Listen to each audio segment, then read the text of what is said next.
rates are something every marketer look forward to as a significant contributor to annual sales that help achieve revenue targets, whether it is Diwali in India or Christmas in the US and Europe. While the demand this year was expected to be robust, an unexpected crisis resulted in shops not being able to stock enough goods during the much awaited Black Friday sale in the US. This was coined the chips and chip crisis. This crisis ended up knocking off substantial amount from almost every marketeer's balance sheet, be it a car company or an electronics company. The scale of this crisis is such that it will significantly impact consumption and cause a downward spiral for the world economic outlook this year.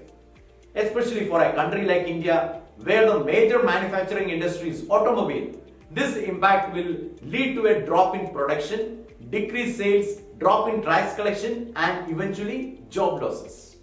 In this episode of Logistically Speaking, I will share in detail the chip and chip crisis and its effect on the world economy.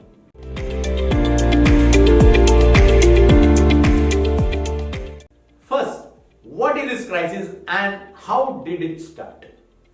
The pandemic-induced restriction forced people across the globe to work from home. As a result, computers and associated hardware become items of basic consumption. Due to the surge in demand, soon out-of-stock signs popped up in both online as well as offline electronic stores. While the initial analysis was that economy will take a long time to come back, the opposite happened.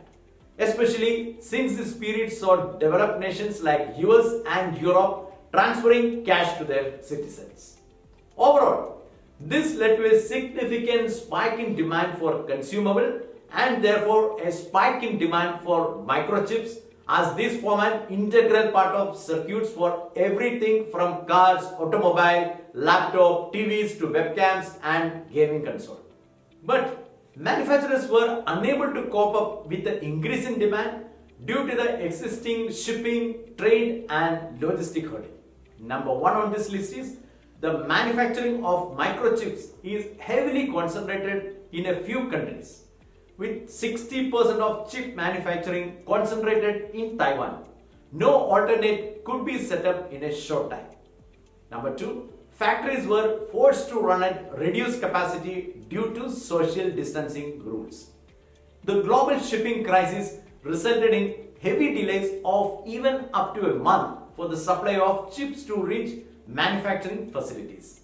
And number four, the world's largest chip manufacturer, TSMC in Taiwan, had to cut back on its water usage, which is fundamental to the manufacturing of chips due to government orders.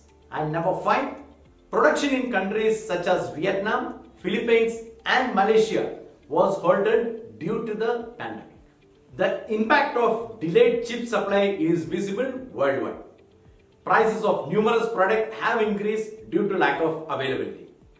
Instead of just-in-time or the inventory levels being kept at a 1 week maximum, many of the manufacturers are moving to an inventory level of 1 month to tackle the delays. Number three, cost of production has gone up since stock keeping has increased and logistic cost has also increased. Number four, reduced sales has resulted in market capitalization with some of the companies going down. Number five, the sale of used car is expected to go up. Many automobile companies have had to slow down or temporarily halt production. And number seven, new car launches have been deferred by more than an year. Well, though many countries like India are entering into chip manufacturing business, it is not easy to implement since it requires technological expertise as well as big investment in the range of $5 to 10 billion. Though chip makers are trying to respond to sustained demand by increasing capacity, this is a time-taking process. Also, the shipping crisis is expected to last till end of 2022, which will only add to the ongoing chip shortage. As per the present outlook, this crisis seems likely to last till end of 2023. Well, hope you found this informative. I look forward to your comments and feedback. Don't forget to subscribe to my YouTube channel. Thank you very much and see you next week.